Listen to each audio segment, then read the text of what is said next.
பால் சோறு நான் எந்த அளவில் என்னென்ன பொருட்கள் சேர்த்து சமைச்சேனான்றதை பதிவிட்டிருக்கிறேன். 1 கப் சிவப்பு பச்சரிசியை கழுவி எடுத்திருக்கிறேன்.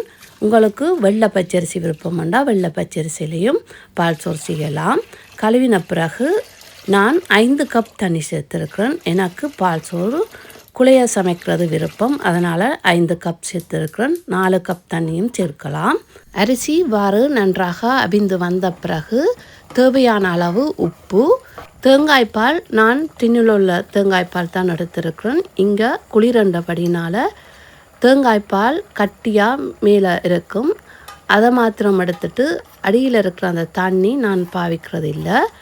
நீங்கள் உடனே தேங்காய் துருவி பால் எடுத்து சமைக்கிறீங்களா முதல் பாலை பிறகு விடுறதுக்கு எடுத்து வச்சுட்டு மிகுதியாக இருக்கிற எல்லா தண்ணி பாலையும் அரிசியோடு சேர்த்து அவிய விடலாம். எங்களோட வீட்டில் வளமையாக புது வருஷத்தண்டு காலையில் சர்க்கரை பொங்கலும் இந்த பால் சோறும் செய்கிறது வழக்கம்.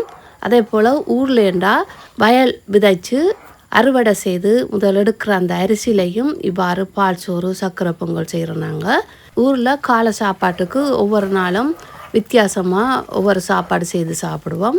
அதே போல் இந்த பால் சோறும் சில நாட்களில் காலை சாப்பாடாக செய்து சாப்பிட்றது வழக்கம். தேங்காய் பால் சேர்த்து 5 நிமிஷம் அடுப்பை நல்லா குறைவாக விட்டு அவிய விட்டு அடுப்பை ஆஃப் பண்ணிட்டேன். உங்களுக்கு பார்க்க இது தண்ணியாக இருக்கும், கொஞ்சம் நேரத்தால் இறுகி வரும். தட்டில் கொஞ்சமாக பட்டர் பூசி இருக்கிறேன். இதே உங்கள்கிட்ட வாழையில் இருக்குமாண்டா வாழையில இவ்வாறு கொஞ்சமாக பட்டரை பூசிட்டு இந்த பால் சோறை சேர்த்திங்களாண்டா நல்ல வாசமாகவும் சுவையாகவும் இருக்கும். பால் சோறு முழுவதையும் தட்டில் இவ்வாறு கொட்டி அந்த பால் சோறை இவ்வாறு சமப்படுத்தி ஆறவிட வேணும். நான் கொஞ்ச நேரம்தான் ஆறவிட்டேன். நான் சூடாக இருக்கும் போதே வெட்டிட்டேன். நல்லா ஆற விட்டு நீங்கள் வெட்டினீங்களா அந்த துண்டுகள் உடையாமல் அழகாக வரும். இவ்வாறு வெட்டுறது உங்களுக்கு விருப்பம் இல்லையண்டா சின்ன கப்பில் பால் சோறை சேர்த்துட்டு கொஞ்சம் ஆறின பிறகு நீங்கள் தட்டினீங்களாண்டா அந்த கப்புண்ட ஷேப்புக்கு நல்லா அழகாக வரும். இவ்வாறு பால் சோறு செய்த பிறகு கட்டை சம்பளோடு சேர்த்து சாப்பிடலாம். அது நல்ல சுவையாக இருக்கும். இந்த செய்முறை பிடிச்சிருந்தால் நீங்களும் செய்து பாருங்கள். நன்றி.